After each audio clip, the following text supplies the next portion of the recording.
La jeune génération, surnommée la génération Z, se mobilise et se révolte dans le monde entier, du Népal à Madagascar, en passant par le Maroc. Des milliers de jeunes protestent dans les rues, menant à la chute du pouvoir en place dans certains cas, comme c'était le cas au Népal. Mais alors, quelles sont leurs revendications? Comment expliquer une telle vague en quelques semaines? Salut, c'est Hugo, j'espère que vous allez bien, j'espère que vous avez passé un bon week-end. Et c'est donc le sujet à la une de ces actualités du jour, que ce soit sur YouTube et en podcast audio sur toutes les plateformes. Avant de rentrer dans le vif du sujet, de quoi parle-t-on exactement quand on parle de la génération Z? La génération Z, c'est une génération qui est née entre la fin des années 90 et le début des années 2010. Par exemple, de mon côté, je suis né en 97, donc je suis en quelque sorte au début de la génération Z. Et forcément, on est une génération qui a grandi dans un monde déjà connecté, avec les réseaux sociaux, etc.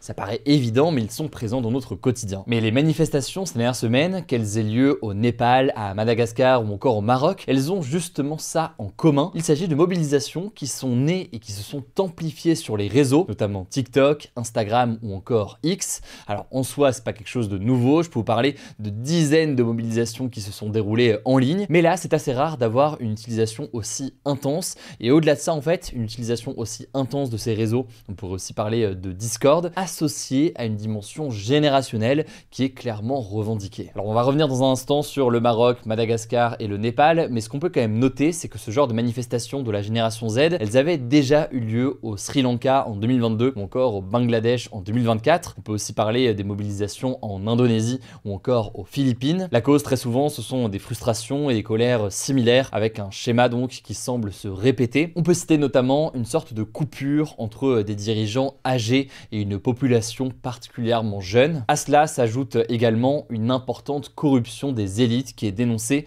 avec un accaparement du pouvoir par des clans ou par des dynasties. Et enfin, on peut noter pour le contexte que c'est des pays qui sont marqués souvent par des fortes inégalités sociales et un manque de perspectives économiques. Tout cela donc qui peut créer une colère importante chez la jeunesse. Au Népal par exemple, on en avait déjà parlé, un soulèvement inédit avait mené en quelques jours à la démission du gouvernement il y a quelques semaines. Mobilisation lancée sur les réseaux sociaux, elle avait pris davantage d'ampleur après avoir été fortement réprimée par les forces de l'ordre, et au total, au moins 72 personnes ont été tuées dans cette répression selon les derniers bilans. Et au-delà donc du contexte, un des éléments qu'on peut noter, c'est la question donc de l'organisation. Ici donc c'est une organisation en quelque sorte davantage horizontale. Là aussi c'est pas forcément quelque chose de complètement nouveau. On peut parler, y compris en France, du mouvement des Gilets jaunes. Et l'un des éléments peut-être encore davantage présent ici, c'est le fait que c'est un mouvement qui a été relayé et diffusé par des trends ou des vidéos humoristiques créées par les jeunes pendant les manifestations. Autre utilisation de mèmes ou d'éléments visuels très forts, c'est évidemment le drapeau pirate du manga et de l'anime One Piece, un symbole qui est véritablement devenu un élément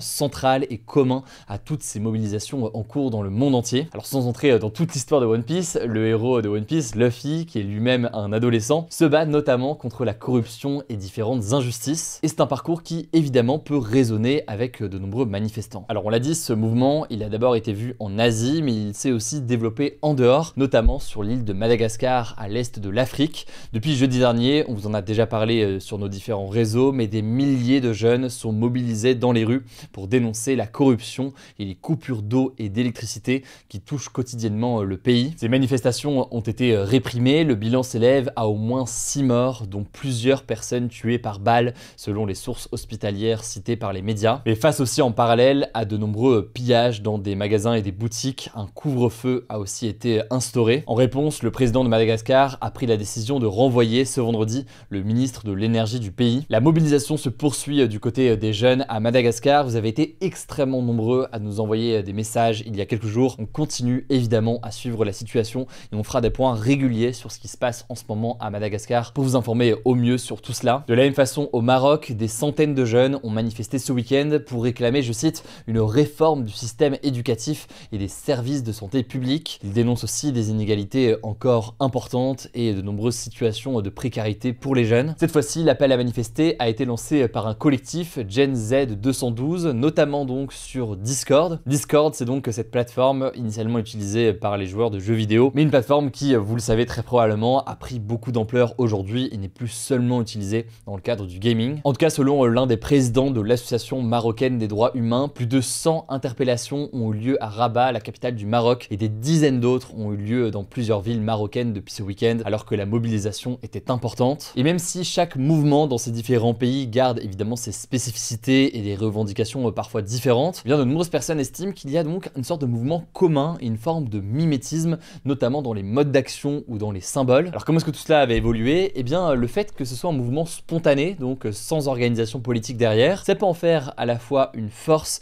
mais aussi une forme de limite ou de frein potentiel dans certains cas, avec l'absence parfois de débouchés clairs. Des débats similaires d'ailleurs s'étaient posés lors de la mobilisation des Gilets jaunes en France. Cela dit, on l'a dit, au Népal c'est allé très très vite, les conséquences elles ont été directes et massives avec le pouvoir en place qui a été poussé à la sortie. Pour ce qui est des autres pays maintenant, notamment le Maroc donc ou encore Madagascar, on le disait, la situation évolue très vite, vous avez été nombreux à nous envoyer des messages ces derniers jours et on essaie de faire en sorte de vous informer au mieux sur la situation. On vous tiendra au courant au quotidien, notamment sur Instagram. Si vous n'êtes pas encore abonné, le nom du compte c'est Hugo Décrypte. Je tiens à vous remercier au passage puisque vous êtes plus de 5 millions abonnés au compte principal Hugo Décrypte. Et je parle même pas des autres comptes dédiés au pop, à la culture ou alors aux déclinaisons locales à Marseille, Lyon et au Québec qu'on a lancé il y a une semaine sur Instagram. Bref, je prends vos questions dans les commentaires, on vous tient au courant, promis sur tout ça. Je vous laisse avec Samy pour les actualités en bref et je reviens juste après. Merci Hugo et bonjour à tous, on commence avec cette actu. Le président de l'Ukraine, Volodymyr Zelensky, a assuré ce samedi au Guardian que le président russe Vladimir Poutine se préparerait à attaquer un autre pays européen. Selon lui, Vladimir Poutine pourrait ne pas attendre la fin de la guerre en Ukraine pour, je cite, ouvrir une autre voie. Le président ukrainien a fait cette déclaration à la suite des multiples intrusions de drones et d'avions russes dans l'espace aérien de plusieurs pays européens ces dernières semaines. On a déjà parlé dans ces vidéos, des avions de chasse russes ont survolé l'Estonie pendant 12 minutes il y a 10 jours et des drones russes ont été repérés en Roumanie et en Pologne. Par ailleurs, des drones qui, selon le premier ministre suédois, pourraient être russes ont aussi été aperçus à plusieurs reprises au Danemark et en Norvège ces derniers jours. Selon Volodymyr Zelensky, la Russie testerait donc la capacité de l'Europe à défendre son espace aérien. A noter que la Russie a toujours nié son implication derrière ces intrusions et a rappelé qu'elle n'aurait aucun intérêt à provoquer l'OTAN, donc l'alliance politico-militaire de pays occidentaux menée par les États-Unis. Selon plusieurs experts interrogés par France Info, une attaque russe sur un pays européen n'est pour l'instant pas une hypothèse sérieuse car la Russie investit déjà beaucoup de ses moyens dans la guerre en Ukraine et n'aurait donc pas intérêt à ouvrir un nouveau front. Deuxième actu, Donald Trump a reçu ce lundi le premier ministre israélien Benjamin Netanyahou à la Maison Blanche. Le président américain devrait lui présenter un accord de paix pour mettre fin au conflit dans la bande de Gaza. Ce plan de Donald Trump contiendrait 21 points selon le Washington Post. Parmi eux, la libération des otages israéliens toujours retenus à Gaza par le Hamas en échange de prisonniers palestiniens détenus en Israël. Le plan prévoirait également le retour de l'aide humanitaire acheminée par l'ONU dans la bande de Gaza, un retrait israélien de la bande de Gaza et une gouvernance de Gaza sans le Hamas. Présenté la semaine dernière à certains pays arabes et musulmans soutiens de la Palestine, comme l'Égypte, la Turquie, le Qatar ou encore le Pakistan, le plan aurait reçu un accueil favorable. Reste à savoir s'il sera accepté par le gouvernement israélien puis par le Hamas. Autre point concernant Gaza, une tribune a été signée par plus de 130 personnalités comme Lena Situation, Angèle ou encore DJ Snake. Ils réclament que la France et la Belgique protègent diplomatiquement les bateaux et les flottilles humanitaires qui tentent de percer le blocus de Gaza par Israël. Cette tribune a été signée après que 16 pays, dont l'Espagne et l'Irlande, ont accordé la protection diplomatique à leurs ressortissants embarqués sur les flottilles, où se trouvent donc aussi des ressortissants français et belges. Troisième actu, la présidente du tribunal qui a condamné l'ancien président de la République Nicolas Sarkozy dans l'affaire dite du financement libyen est la cible de menaces de mort sur les réseaux sociaux depuis ce jeudi. Pour ceux qui n'ont pas suivi, Nicolas Sarkozy a été condamné à 5 ans de prison pour association de malfaiteurs dans l'affaire des financements libyens de sa campagne présidentielle de 2007. Il a d'ailleurs fait appel de cette décision mais devra rester incarcéré dans l'attente d'un éventuel nouveau procès. A noter que depuis l'annonce de sa sentence, Nicolas Sarkozy dénonce, je cite, une haine des magistrats à son égard. Et pour en revenir aux menaces de mort visant la magistrate, Emmanuel Macron a réagi sur X déclarant, je cite, les décisions de justice peuvent être commentées ou critiquées dans le débat public, mais toujours dans le respect de chacun. Il a déclaré que les auteurs de ces menaces seraient poursuivis et 2 enquêtes judiciaires ont d'ailleurs été ouvertes concernant des messages menaçants. On suivra ça. Quatrième actu, il y a du nouveau dans l'affaire des 9 têtes de cochons retrouvées devant plusieurs mosquées en Île-de-France début septembre. 11 personnes ont été arrêtées ce lundi en Serbie. Un ressortissant serbe qui les aurait entraînées serait toujours en fuite sur le ministère de l'Intérieur. Elles sont soupçonnées d'avoir jeté de la peinture verte sur le mémorial de la Shoah, plusieurs synagogues et un restaurant juif et d'avoir déposé des têtes de cochons près de sites religieux musulmans en Île-de-France. Elles sont également accusées d'avoir réalisé d'autres opérations d'incitation à la haine en Allemagne. La police judiciaire avait expliqué le lendemain de la découverte, le 10 septembre dernier, que ces têtes de porc avaient été déposées par des personnes de nationalité étrangère qui ont aussitôt quitté le territoire. Elle a également dénoncé une volonté claire de semer le trouble en France, évoquant une ingérence étrangère. Selon une source proche du dossier citée par l'AFP, la justice française soupçonne la Russie d'être à l'origine de ces actions. Cinquième actu, l'Europe se réchauffe 2 fois plus vite que le reste du monde, a alerté ce lundi l'Agence européenne de l'environnement. Dans son rapport publié tous les 5 ans et consulté par France Info, elle explique que l'alerte la plus forte se trouve dans le domaine de la biodiversité, avec une pollution provoquée par la surexploitation agricole et industrielle qui met en danger la faune et la flore sur terre, en mer et dans les airs. Le rapport note aussi qu'un tiers de la population du continent européen manque d'eau et que 81% des zones naturelles protégées sont dans un état médiocre ou mauvais. Alors attention, si l'Europe se réchauffe plus vite que le reste du monde, ça ne veut pas dire pour autant que les Européens font moins d'efforts. Cette accélération du réchauffement est surtout liée à des facteurs géographiques et physiques qui aggravent les conséquences du changement climatique. On peut par exemple penser à sa proximité avec l'Arctique qui se réchauffe très vite. En tout cas, l'agence recommande de poursuivre le développement des énergies renouvelables et de continuer les efforts pour réduire les émissions de gaz à effet de serre. Et on termine avec cette actu, le chanteur portoricain Bad Bunny performera à la mi-temps du Super Bowl, la finale du championnat de football américain le 9 février prochain au Levi's Stadium de Santa Clara en Californie. Il succède ainsi au rappeur américain Kendrick Lamar et devient le premier artiste latino à assurer seul le spectacle de la mi-temps du Super Bowl. Suivi à la télévision par plus de 150 millions de personnes à travers le monde, le Super Bowl est l'événement télévisé le plus regardé aux États-Unis. Quelques semaines avant cette annonce, Bad Bunny avait annoncé qu'il ne programmerait pas de concert aux États-Unis pendant sa tournée. Il avait expliqué qu'il craignait que l'ICE, l'agence américaine chargée de l'immigration, se rende sur ses concerts pour contrôler et arrêter ses fans qui pourraient être en situation irrégulière aux États-Unis. Suite à cette annonce, Bad Bunny a expliqué faire ce show à la mi-temps, je cite, pour mon peuple, ma culture et notre histoire. Merci beaucoup Samy pour ces actualités en bref. Alors je le disais, pour suivre l'actualité au quotidien, rendez-vous sur Instagram. Vous êtes plus de 5 millions abonnés là-bas. Le nom du compte c'est Hugo Décrypte. Vous avez aussi nos déclinaisons, notamment les déclinaisons locales qu'on a lancées il y a une semaine. hugodécrypte.québec, hugodécrypte.marseille et hugodécrypte.lyon. Ça c'est disponible directement sur Instagram. On essaie de vous informer au mieux à l'échelle locale. Et vous êtes de plus en plus nombreux, donc merci pour votre confiance.